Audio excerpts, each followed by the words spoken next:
Nós vamos conversar hoje sobre a justiça divina. É um assunto ainda polêmico, pouco entendido, porque os ensinos antigos, antes do advento do Espiritismo, traziam uma filosofia para encorajar, acalmar, socorrer aquelas pessoas que se encontravam tristes, com consciência pesada. Então, agora temos a doutrina espírita relatando a nós exatamente como ocorre a justiça divina.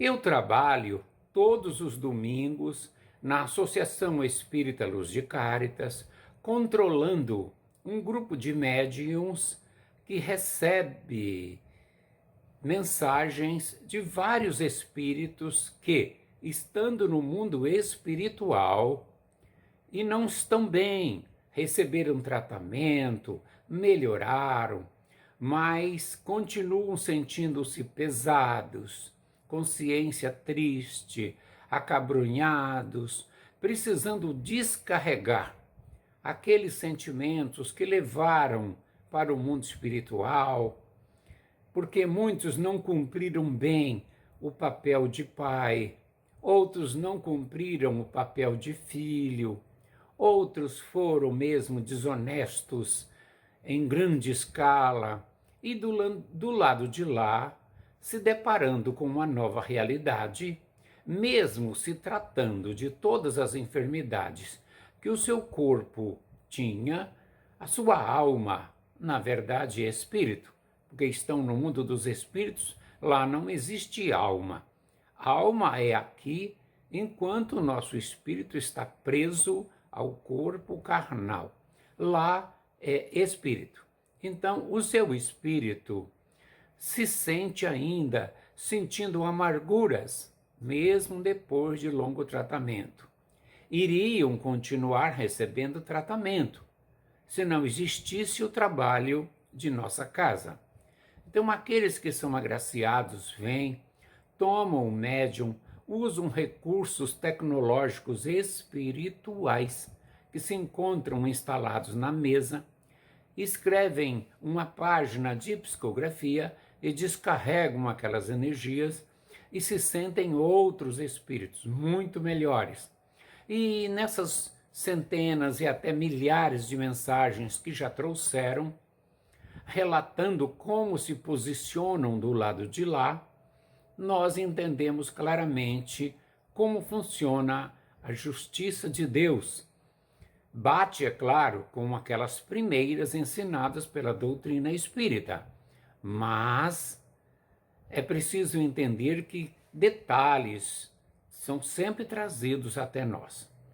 Quando eu era pequeno, minha mãe sempre dizia: não faça bobagem, Papai do Céu está vendo.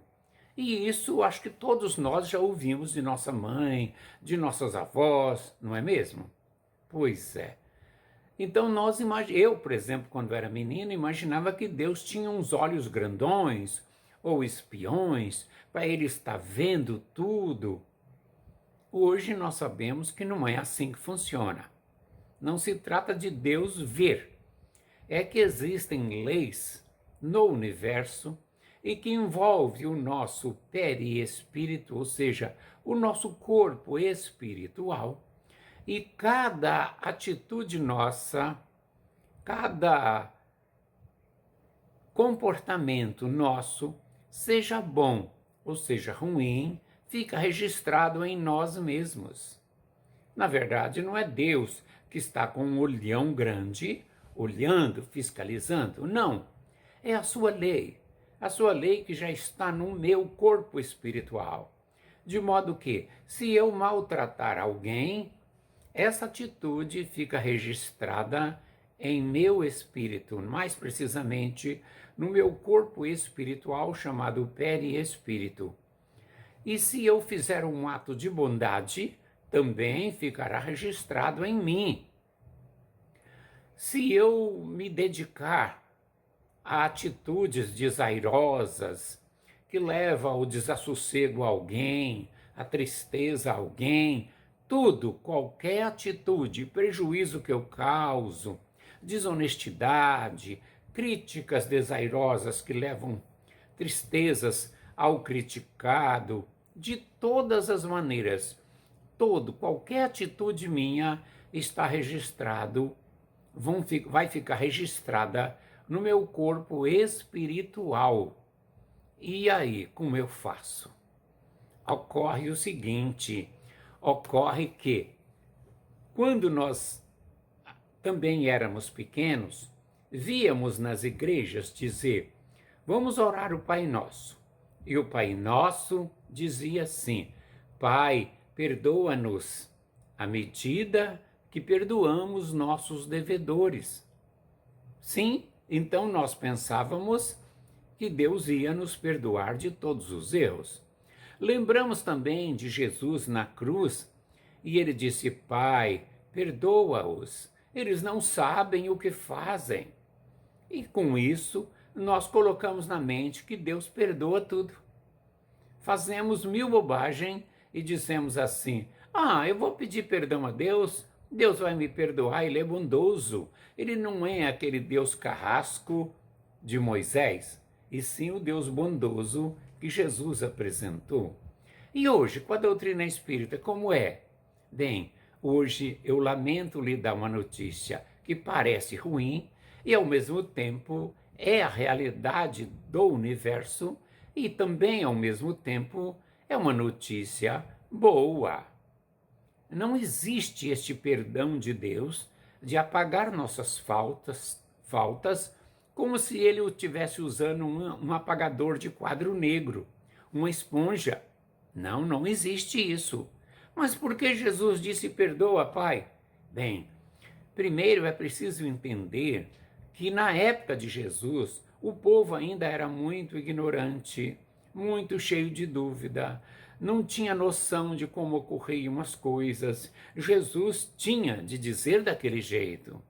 Qualquer espírito avançadíssimo que estivesse na condição de Jesus teria dito também. E há muitos bandidos que no momento da tristeza, da angústia, você diz a ele que Deus vai perdoar todos os pecados dele, ele se enche de ânimo. Então, é muito importante. Esse ensino de hoje, que nós estamos passando pela doutrina espírita, ele só pode penetrar na mente daqueles espíritos que já se adiantaram um pouco, daquelas pessoas que já têm boa moralidade, porque as pessoas grosseiras, de comportamento grosseiro, não vai aceitar. Ela vai pensar que Deus está ainda apagando com uma esponja os seus erros quando ela pedir. E onde estaria o freio, hein? Para que ela não cometesse mais maldades, hein? Bem, vamos lembrar um ensino de Jesus que diz assim: a semeadura é livre, mas a colheita é obrigatória. Mundialmente chamam esta lei de lei do retorno, lei da semeadura, como queiram. Semeou, é preciso colher obrigatoriamente. Portanto, a salvação não vem pela graça, como diz os evangélicos. A salvação vem limpando o seu espírito com a prática do bem ou corrigindo os erros. Isso sim, você se salvará de todo o sofrimento. Mas ninguém vai vir aqui na terra e escolher esse ou aquele para levar para o reino dos céus, como disse Jesus, simbolicamente. Aquilo é um símbolo, tá? É uma figura. Não pode ser interpretada ao pé da letra. Muito bem, se a semeadura é livre e a colheita obrigatória é obrigatória. Então, todo o erro que nós cometemos, se ele fica registrado em nós, obrigatoriamente teremos que corrigi-lo. Mas por que temos que corrigi-lo? É porque o nosso espírito não avança, não se transforma em luz se ele tiver manchas, sujeiras no seu interior. E registra-se em nós manchas.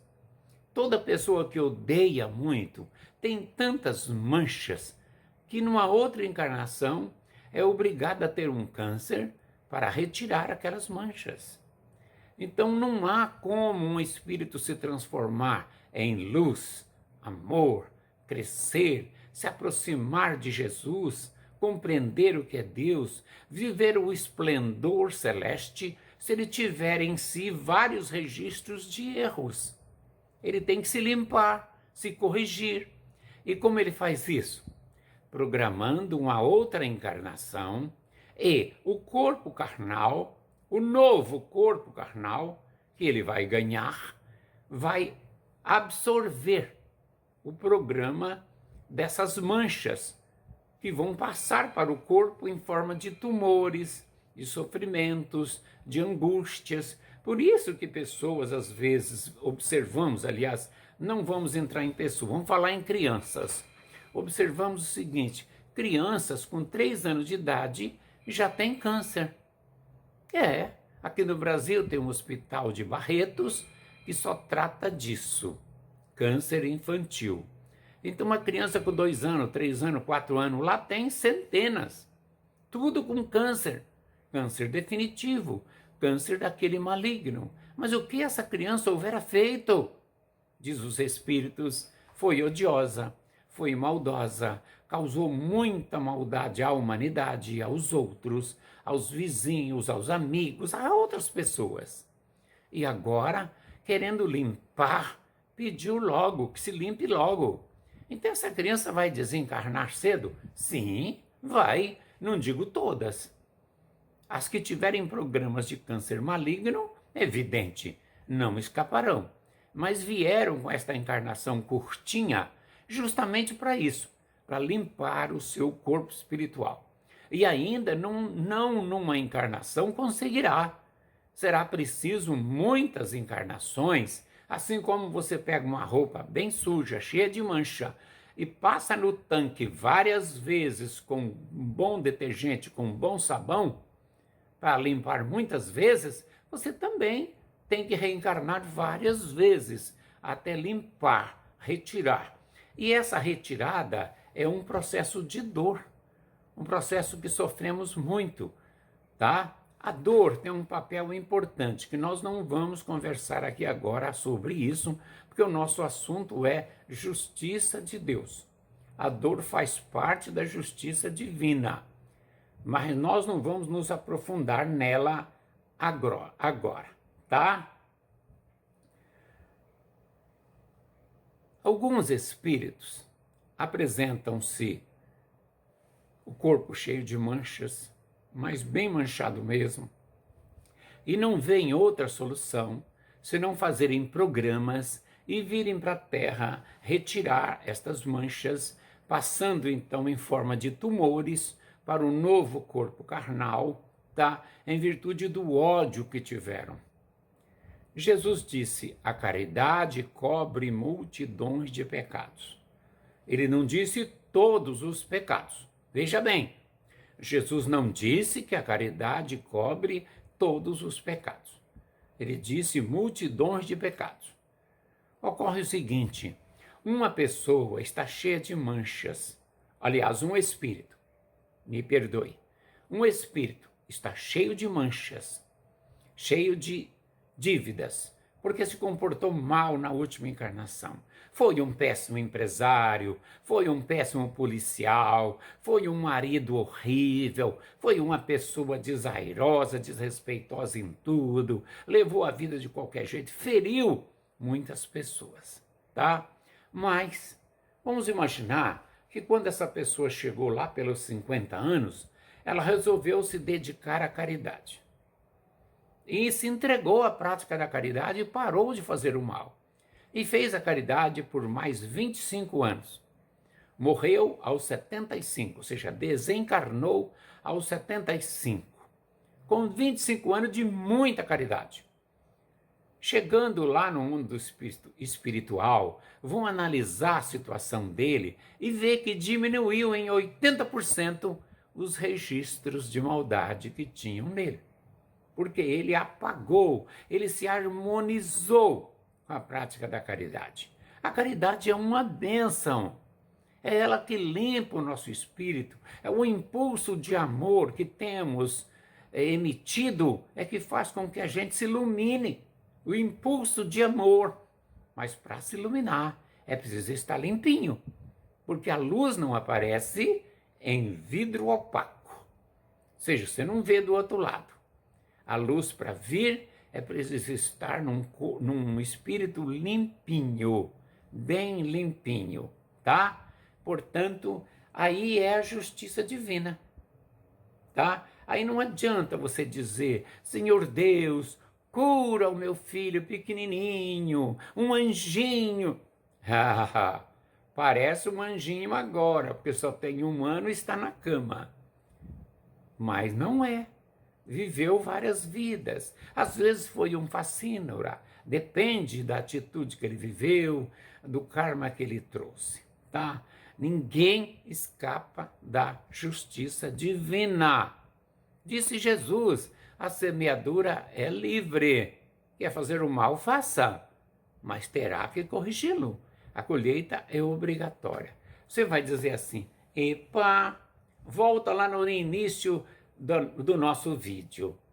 Então Deus não vai perdoar quando eu pedir? Não. Ele vai te dar chance de você corrigir. Perdoar, a passar uma esponja, apagar, como o professor faz no quadro negro? Não.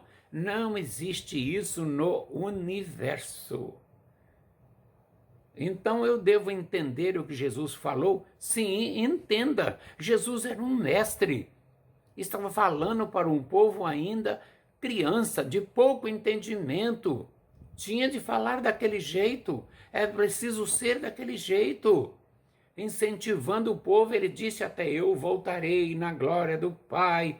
Jesus não vai voltar. Ele já voltou. O Espiritismo é a sua volta. Ele estava falando para um povo ainda infantil. O período é aquele. Por isso que você não pode, nos dias atuais, abrir a Bíblia, resolver criar uma religião em cima daquilo que está escrito, porque você não vai ensinar a verdade. Você quer conhecer a verdade verdadeira? Estude a doutrina espírita a fundo, com o coração. Não basta você só ler e achar que entendeu. Você tem que ler, entender e deixar com que essas verdades penetrem na sua alma e vivenciá-la no dia a dia.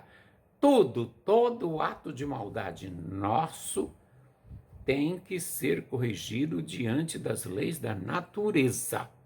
Nenhum ato passa despercebido, tá? E pratique muita caridade. A caridade nos harmoniza com as leis universais. É a caridade que faz com que a gente tenha crédito diante de Deus. A caridade é o nosso advogado diante de Deus, tá? Um beijão.